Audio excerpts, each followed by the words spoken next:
Bienvenue à La Lettre Pro, le podcast IA, le podcast qui vous offre chaque jour un condensé de l'actualité professionnelle dans le monde de la radio et du podcast, automatisé par l'intelligence artificielle.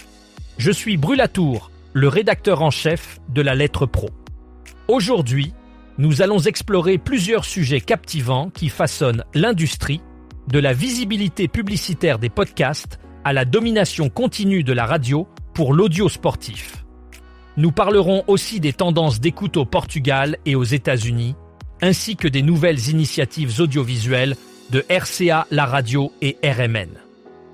Enfin, nous aborderons les résultats impressionnants des téléchargements de podcasts pour le mois d'avril.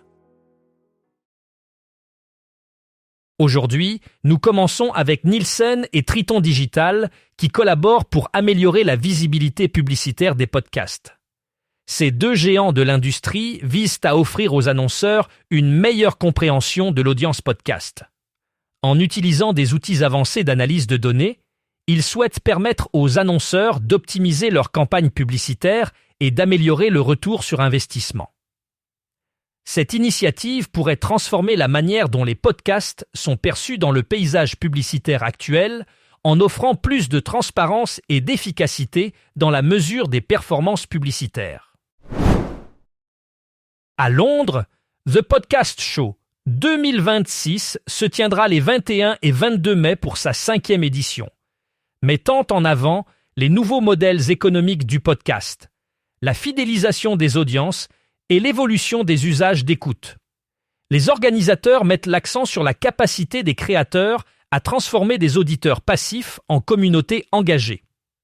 Une table ronde intitulée « From a Following to a Fandom » analysera les stratégies pour convertir une audience en communauté active, abordant l'engagement à long terme et les opportunités commerciales dépassant les formats publicitaires classiques. Une nouvelle scène, la Creator First Stage, sera animée par l'agence Arcade et se concentrera sur les modèles Creator First.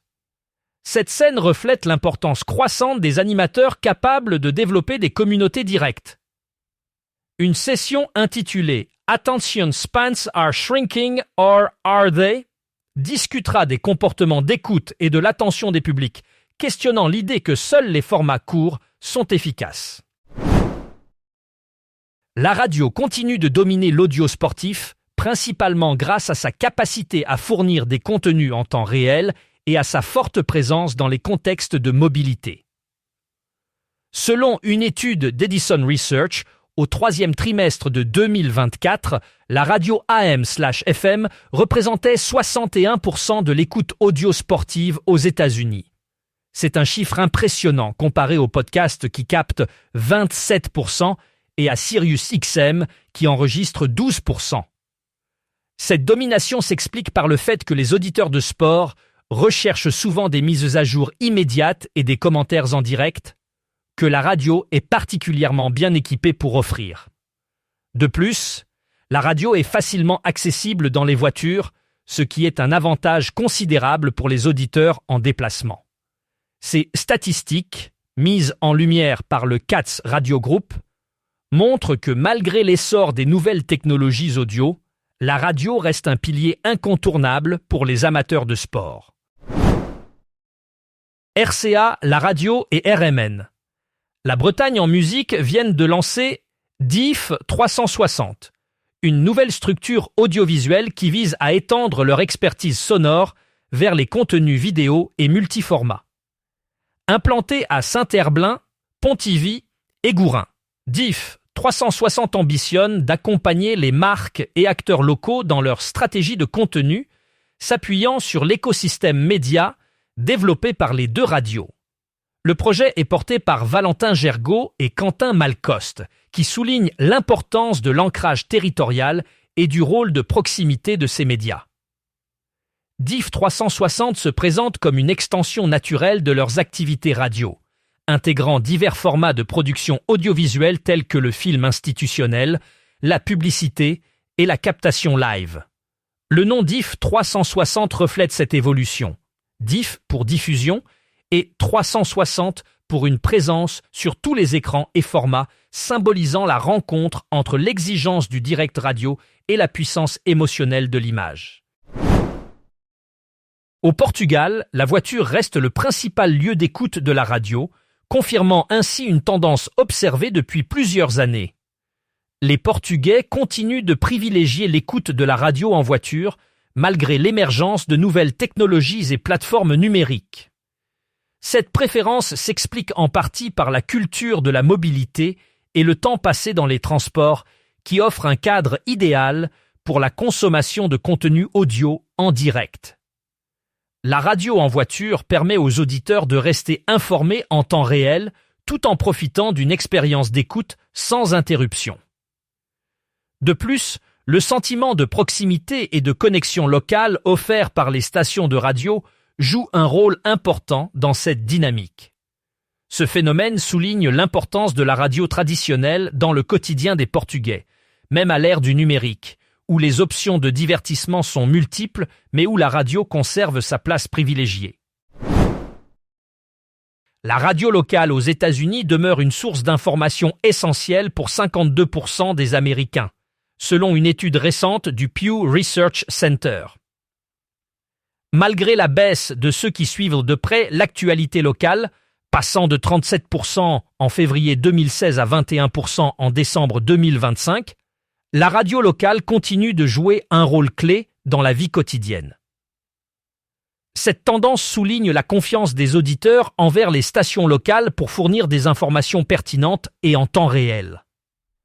La radio locale offre une proximité et un sentiment de communauté que d'autres médias n'arrivent pas toujours à reproduire, ce qui explique son importance persistante dans l'écosystème médiatique américain.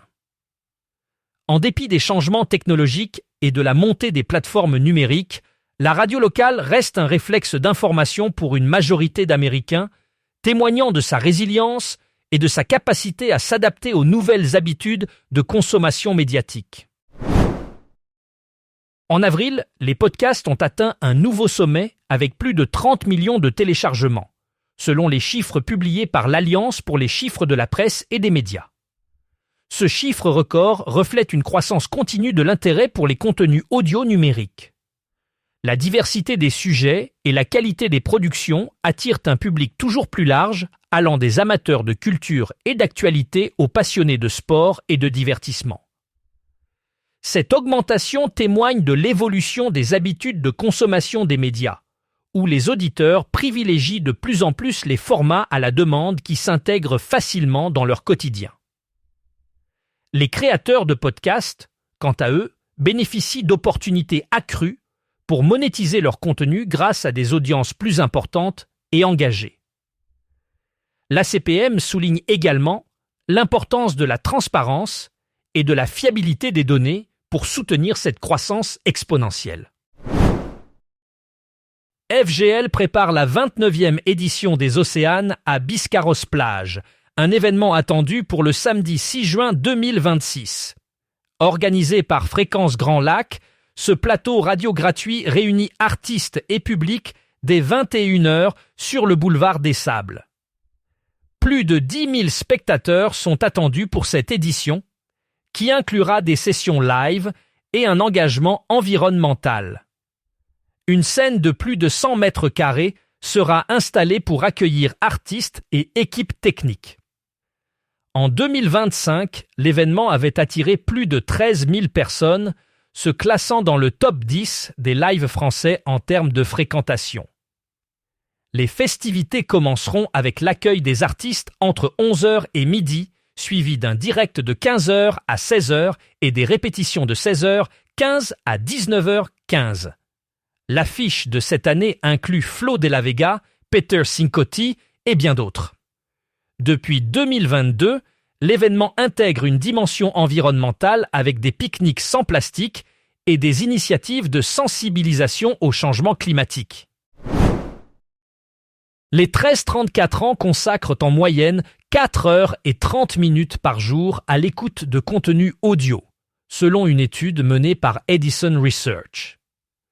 Ce chiffre impressionnant reflète l'importance croissante des formats audio dans les habitudes de consommation des jeunes générations. Que ce soit à travers la musique, les podcasts ou la radio, cette tranche d'âge montre un appétit insatiable pour l'audio. Les jeunes privilégient souvent les contenus à la demande, qui s'intègrent facilement dans leur quotidien trépidant. Le rapport souligne également que cette consommation est facilitée par l'usage généralisé des smartphones et des enceintes connectées, qui rendent l'accès à l'audio plus accessible que jamais. Cette tendance devrait continuer à influencer les stratégies des créateurs de contenu et des annonceurs qui cherchent à capter l'attention d'un public jeune et engagé. C'est tout pour aujourd'hui. Merci d'avoir écouté La Lettre Pro, le podcast IA. Pour plus d'informations, rendez-vous sur notre site lalettre.pro. Vous pouvez également vous abonner à notre newsletter quotidienne pour rester informé de toutes les actualités du monde de la radio et du podcast. À demain pour un nouveau résumé de l'actualité. Au revoir.